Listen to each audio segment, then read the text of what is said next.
그간 평안들 하셨는지요? 여러분들의 얼굴을 보니까 참으로 반갑습니다. 많이 보고 싶고 그리웠어요. 지난 3월 15일 이 예배당에서 예배를 드린 후에 12주 만에 다시 이곳에서 여러분들을 만나고 또 함께 하나님을 예배할 수 있게 되어서 얼마나 감사한지 모르겠습니다. 이 목사는 이 강단에서 성도들을 대할 때 가장 설레고 가슴이 벅차올라요. 지금이 그렇습니다. 그동안 온라인 예배를 드리면서 여러 가지 에피소드들이 있었습니다. 첫 번째 온라인 예배는 라이브로 드렸는데 호주 인터넷 사정이 워낙 열악해서 화질도 음질도 좋지 않았습니다. 저는 예배를 인도하느라 라이브로 인도하느라 사정이 어떤지 전혀 몰랐어요. 나중에 유튜브에 올라간 영상을 보니까 이대로는 어렵겠다 생각이 들었습니다. 그래서 그 다음 주일부터는 매주 금요일 저녁에 녹화를 해서 주일날 아침에 영상을 송출했어요. 그런데 이 일도 만만치가 않았습니다. 이 녹화할 때 카메라 높이, 조명 각도, 마이크 볼륨, 스크린 위치 이걸 다 맞춰야 하는데 이게 생각만큼 쉽지 않아요. 그렇게 녹화를 끝내고 나면 또 편집을 해야 합니다. 예배 영상 앞에 인트로 영상도 넣어야 되고 중간에 여러분들의 대표 기도도 또 끼워 넣어야 하고 음악도 맞춰야 하고 또 유튜브에 업로드도 해야 합니다. 이게 시간도 많이 걸리고 무엇보다 동영상 편집과 유튜브에 전혀 문외한이었던 저에게는 정말 너무나 큰 숙제였어요. 그렇다고 매주 김진우 형제님의 도움을 받을 수도 없었고 그래서 늦은 밤까지 여러 날 동안 열심히 공부했습니다. 그래서 영상을 편집하고 유튜브에 연동하는 방법을 마침내 배우게 되었어요. 그러다 보니 코로나 사태로 인해 집에만 있는 요즘 남들은 다 여유가 있다고 하는데 저는 더 바쁘게 보냈습니다. 일주일에 주일 예배, 어린이 설교, 시편 강해 이 3번이나 녹화를 하고 편집을 해야 했으니 제가 얼마나 바빴겠어요. 녹화하는 동안 잡음이 들어가지 않도록 조심도 해야 하고 또 실수하지 않도록 정신도 바짝 차려야 했습니다. 그렇게 정신을 차리는데도 한 번은 주일 예배 축도까지 다 마쳤는데 단 1초도 녹화가 되지 않은 거예요. 그래서 처음부터 다시 찍은 적도 있었습니다. 그때는 얼마나 힘이 빠지는지. 그러니까 그 주는 제가 예배를 3번 드린 거예요. 그래도 이 같은 과정들은 얼마든지 괜찮습니다. 시간을 들이면 되니까. 정말 어려웠던 거는 설교할 때예요. 설교는 지금처럼 성도들의 얼굴을 보면서 서로 성령의 교통하심 속에서 해야 성령의 감동이 더해지는데 이 카메라만 보고 하려니까 영 아닌 거예요. 감흥도 떨어지고 카메라와 저 사이에 무슨 성령의 교통이 있겠습니까? 오늘은 얼마나 좋은지 몰라요. 물론 그동안 온라인 예배를 통해서도 하나님은 우리 예배 가운데 임재하셨고 크신 은혜를 베풀어 주셨습니다. 또 성도들을 우리 교인들을 이렇게 무사하게 지켜주셨어요. 다시 한번 하나님께 감사를 드립니다. 그리고 여러분들도 각 가정에서 수고 많으셨습니다. 어쩌면 각자 집에서 온라인으로 예배 드리는 게 편할 수 있어요. 시간적인 여유도 있고. 하지만 예배는 교회에 모여서 함께 예배 드리는 게 성경적이고 또 하나님이 원하시는 예배입니다. 그래서 초대교회는 날마다 성전에 모이지 않았습니까? 또 디아스포라 유대인들이 어디에 흩어져 살던 10명만 모이면 회당을 세웠던 것도 함께 모여서 하나님을 예배하기 위함이었습니다. 함께 모여 예배할 때 더 큰 은혜와 감동이 있고 함께 모여 예배할 때 성령의 교통과 성도의 교제가 이루어지고 또 함께 모여 예배할 때 그리스도의 몸을 이루는 온전한 교회가 될 수 있기 때문입니다. 그래서 코로나 사태 이후에 일상을 회복해야 되는데 그중 제일 먼저 회복되어야 할 것이 바로 예배입니다. 예배당에서 드리는 예배의 회복, 이게 가장 먼저 회복되어야 합니다. 약 석 달 만에 다시 예배당에 모인 오늘은 그 회복의 첫 시간이고, 이 뜻깊은 날 하나님께서 우리에게 주시는 메시지는 반드시 한 섬에 걸리리라입니다. 반드시 한 섬에 걸리리라. 미항에서 출발해 베닉스로 향하던 알렉산드리아 배가 갑자기 휘몰아친 유라굴로 광풍으로 인해 정해진 항로에서 이탈해 지중해 바다를 헤매게 되었습니다. 배가 파손하는 것을 막기 위해 배에 실었던 짐들과 기구들까지 몽땅 바다에 버렸지만 알렉산드리아 배에 닥친 위험은 조금도 수그러들지 않았습니다. 오히려 몇 날 며칠 동안 해도 별도 보이지 않는 날들이 계속되었고 바다의 거센 풍랑은 그대로였습니다. 그야말로 구원의 여망이 다 사라져버렸습니다. 그때 바울이 일어나 이제 안심하라며 함께 배에 탄 275명을 위로했습니다. 바다의 상황이 조금이라도 나아졌기 때문이 아니었습니다. 바다는 여전히 위험했고 그들은 여전히 유라굴로 광풍 속에 있었습니다. 그럼에도 불구하고 바울은 재차 안심하라고 합니다. 누구도 생명에는 손상이 없을 것이라고 합니다. 대체 바울이 무엇 때문에 이처럼 확신을 하고 있는 것입니까? 하나님의 말씀 때문이라고 했습니다. 하나님께서 바울에게 내가 가이사 앞에 서야 하겠고 또 하나님께서 너와 함께 항해하는 자를 다 내게 주셨다라고 말씀하셨기 때문입니다. 바울은 그렇게 하나님이 말씀하신 그대로 되리라고 하나님을 믿었습니다. 그리고 오늘의 본문이 이렇게 이어집니다. 본문 26절입니다. 그런즉 우리가 반드시 한 섬에 걸리리라 하더라. 배에 탄 사람들에게 안심하라고 했던 바울은 반드시 한 섬에 걸릴 것이라고 합니다. 그 섬이 우리가 잘 아는 몰타 아일랜드, 멜리데 섬입니다. 하나님께서 바울과 함께 탄 이들을 구원하기로 작정해 두신 지중해 바다의 한 섬, 바로 그 멜리데 섬입니다. 반드시 한 섬에 걸리리라. 저는 이 말씀이 참으로 위로가 됩니다. 우리의 인생이라는 것이 언제나 평탄한 게 아닙니다. 누구에게나 유라굴로 광풍이 불어올 때가 있습니다. 우리가 원하지 않는 유라굴로 광풍이 내 인생에, 내 가정에, 내 자녀에게, 또 내 사업장과 내 건강을 향해 휘몰아칠 때가 있습니다. 순풍이 불어서 잘 나가는가 싶더니 한순간에 풍랑의 경랑 속으로 빠져들 때가 있다는 것입니다. 그래서 내 인생이 지금 어디로 가야 하는지도 모르겠고 해도 별도 보이지 않는 캄캄한 날들이 계속되고 있고 내가 그토록 소중히 여기던 짐들도 버리고 내 인생에 꼭 필요한 기구들까지 몽땅 다 버렸는데도 상황은 좀처럼 나아지지 않습니다. 정말 구원의 여망마저 다 사라진 것 같은, 그래서 절망과 두려움뿐인 상황에 처할 수도 있습니다. 그런데 하나님께서 오늘 우리에게 말씀하십니다. 반드시 한 섬에 걸릴 것이라. 그 끝이 있다는 것입니다. 절망과 두려움이 계속되는 것이 아니라 그 끝이 있고 우리 인생이 한 섬에 걸린다는 것입니다.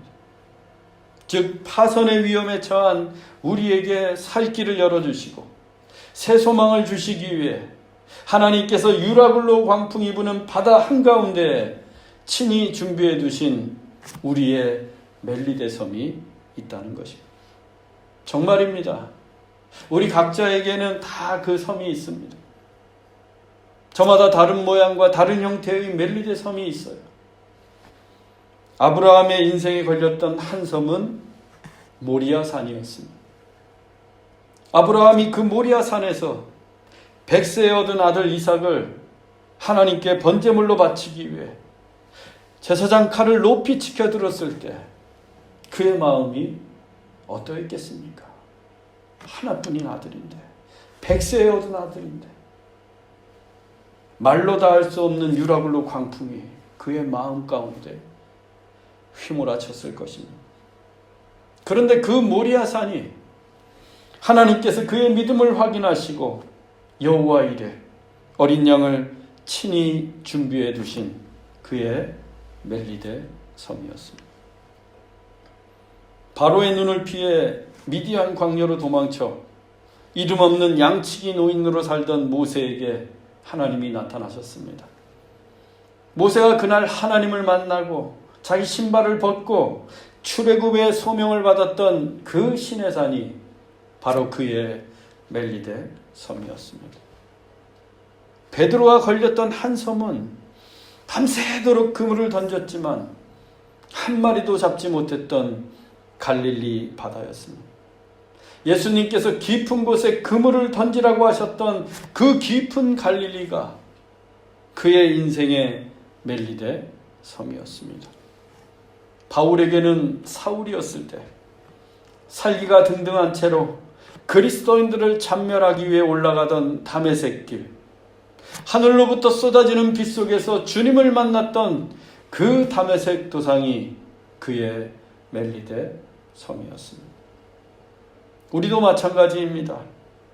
우리에게도 지중해 바다의 한 섬, 아니 수없이 많은 멜리데 섬들이 있었습니다.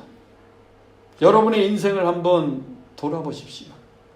수십 년의 인생 가운데 크고 작은 유라굴로가 얼마나 많았습니까? 가정의 문제든 경제적인 문제든 관계의 문제든 건강의 문제든 아니면 신앙의 문제이든 그 유라굴로들로 인해 우리가 얼마나 힘들어하고 아파하고 실패하고 넘어졌습니까? 그런데 어떻습니까? 반드시 한 섬에 걸리지 않았습니까? 하나님께서 준비하신 우리의 멜리데 섬에 걸리지 않았나요? 그 섬 때문에 우리에게 다시 살 길이 열리지 않았습니까? 그 섬에 걸려서 새 소망을 갖게 되지 않았어요. 사랑하는 여러분, 앞으로도 우리는 또 다른 유라굴로 광풍을 만나게 될 것입니다. 그래도 두려워하지 마십시오. 이제는 안심하십시오. 하나님께서 반드시 한 섬에 걸리게 하실 것이기 때문입니다. 알렉산드리아 배를 강타한 유라굴로는 하루 이틀 불어오는 광풍이 아니었습니다. 본문 27절입니다. 14일째 되는 날 밤에 우리가 아드리아 바다에서 이리저리 쫓겨가다가 자정쯤 되어 사공들이 어느 육지에 가까워지는 줄을 짐작하고 바울이 탄 배가 유라굴로 광풍으로 인해 아드리아 바다에서 이리저리 쫓겨다닌 지 벌써 14일째 14일이나 되었습니다. 이 본문에서 아드리아 바다는 당시 지중해 동쪽 중앙 전체를 일컫는 말이었습니다. 즉 알렉산드리아 배는 유라굴로 광풍 때문에 14일 동안이나 표류하다가 지중해 동쪽 바다까지 오게 된 것입니다. 그런데 그날 밤 자정쯤 되었을 때 사공들은 육지가 가깝다는 것을 직감적으로 알게 되었습니다. 유능한 선원들은 파도가 해변에 치는 소리만 듣고도 육지에서 얼마나 떨어진 줄 안다고 합니다. 이들 사공들도 14일 만에 처음으로 파도가 해변에 부딪히는 소리를 듣게 된 것입니다. 그리고 직감적으로 육지가 가깝다는 것을 알게 되었습니다.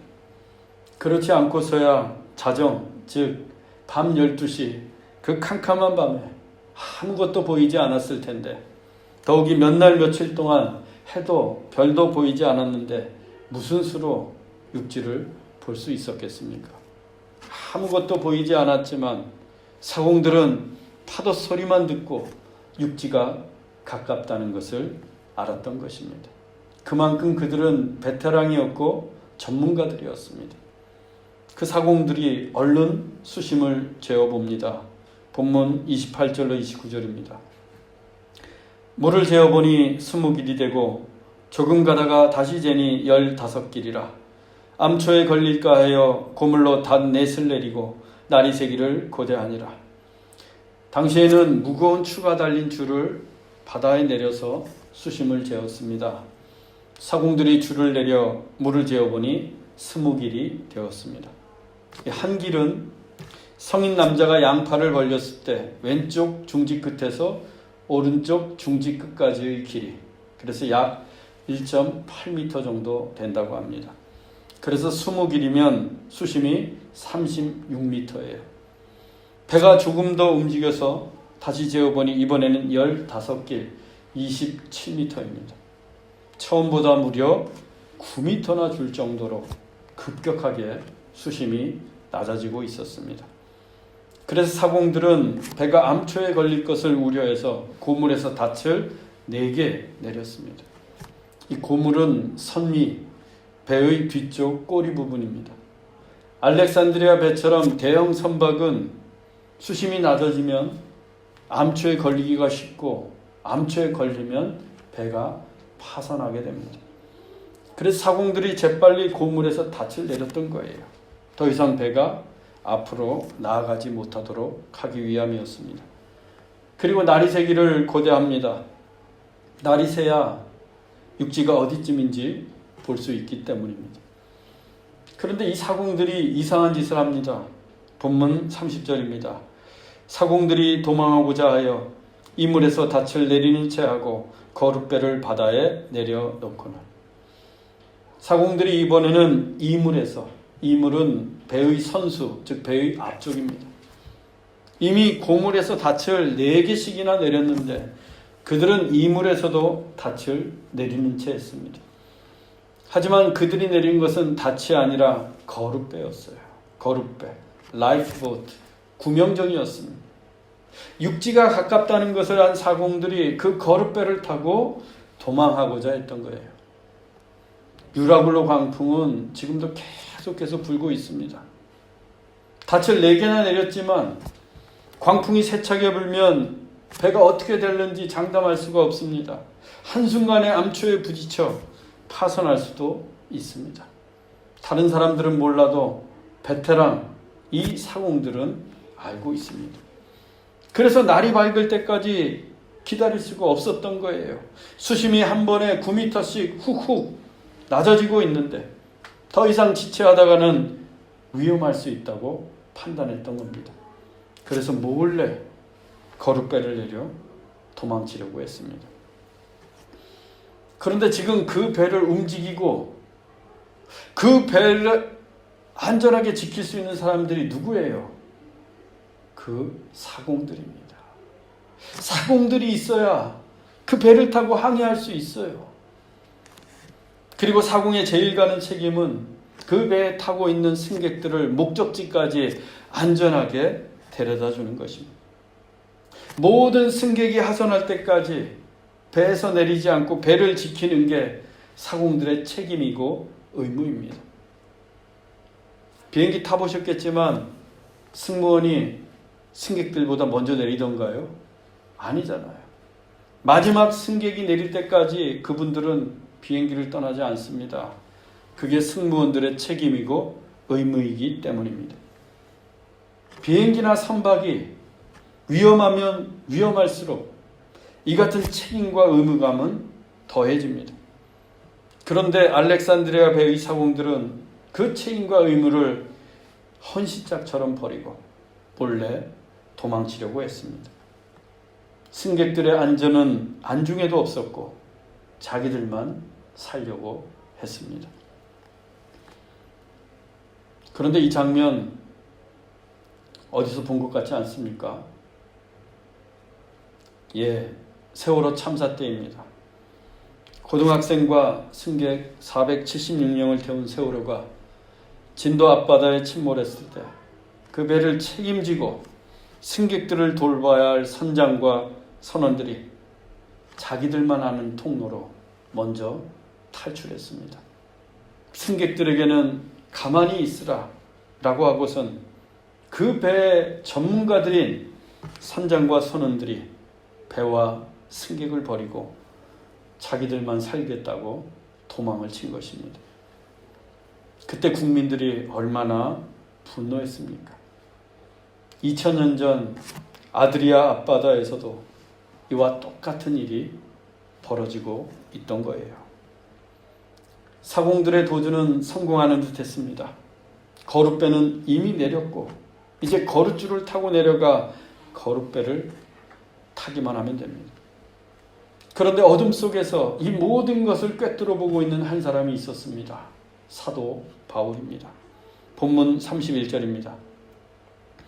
바울이 백부장과 군인들에게 이르되 이 사람들이 배에 있지 아니하면 너희가 구원을 얻지 못하리라 하니, 사공들의 탈출 기도를 목격한 바울이 백부장과 군인들에게 말했습니다. 이 사람들이 배에 있지 않으면 너희가 구원을 얻지 못하리라. 바울은 사공들이 도망쳐서 배에 있지 않으면 구원을 얻지 못한다고 합니다. 살 수 없다는 거예요. 그 배에 타고 있는 276명이 다 함께 있어야지만 구원받을 수 있다는 겁니다. 한 사람이라도 없으면 구원도 없습니다. 그런데 바울이 뭐라고 합니까? 너희가 구원을 얻지 못하리라. 너희가. 구원받지 못하는 사람은 너희들이라는 거예요. 나는 아니고. 나는 구원받아서 로마로 갈 수 있다는 겁니다. 왜? 하나님께서 가이사 앞에 서야 한다고 말씀하셨기 때문이에요. 그렇지만 너희는 구원받지 못한다는 거예요. 하나님께서 이렇게 말씀하셨습니다. 사도행전 27장 24절입니다. 내가 가이사 앞에 서야 하겠고 또 너와 함께 항해하는 자를 다 내게 주셨다. 하나님께서 바울의 가이사 앞에 서야 한다고 말씀하셨습니다. 그래서 바울은 두렵지 않아요. 반드시 로마로 가는 길이 열려서 가이사 앞에 설 것이라고 확신하고 있습니다. 그런데 그 다음 약속이 뭐예요? 바울과 함께 항해하는 자를 다 구원하시겠다는 약속의 말씀입니다. 여기에서 중요한 부분이 너와 함께 항해하는 자예요. 너와 함께 배에 타고 항해하는 자. 이게 전제 조건입니다. 즉 바울과 함께 그 배에 타고 있어야지만 구원받을 수 있어요. 그런데 사공들이 도망을 치면 이 조건이 무의미해집니다. 배를 움직일 수도 없고 구원받을 수 없어요. 그래서 바울이 백부장과 군인들에게 경고했던 것입니다. 너희가 구원을 얻지 못하리라. 군인들이 재빨리 움직였습니다. 본문 32절입니다. 이에 군인들이 거룻줄을 끊어 떼어 버리니라. 바울의 경고를 들은 군인들이 거룻배와 연결되어 있는 거룻줄을 끊어 떼어 버렸습니다. 거룻배는 풍랑이 있는 바닷속으로 사라졌고 더 이상 그 배에는 거룻배가 남아있지 않게 되었습니다. 여기에 중요한 메시지가 있습니다. 우리가 한 섬에 걸리기 위해서는 반드시 거룻줄을 끊어 떼어 버려야 합니다. 그 거룻줄은 자기만 살겠다는 이기심의 거룻줄이었고 자기의 책임과 의무를 저버린 무책임한 거룻줄이었습니다. 또 얼마든지 내 힘으로도 살 수 있다는 불신앙의 거룻줄이었습니다. 이기심, 무책임, 불신앙의 거룻줄을 끊어 떼어 버려야 합니다. 그래야 한 섬에 걸릴 수 있습니다. 아브라함은 이삭을 지극히 사랑했습니다. 어쩌면 하나님보다 그를 더 많이 사랑하고 귀하게 여겼는지도 모릅니다.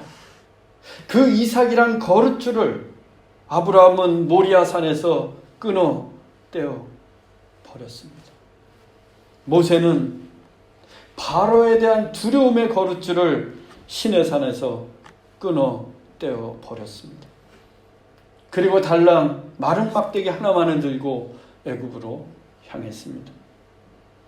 베드로는 그의 평생의 거룻줄이었던 그물을 끊어 떼어 버려두고 주님을 쫓았고, 바울은 자기에게 유익했던 모든 것을 배설물로 여기며 자기의 거룻줄을 끊어 떼어 버렸습니다.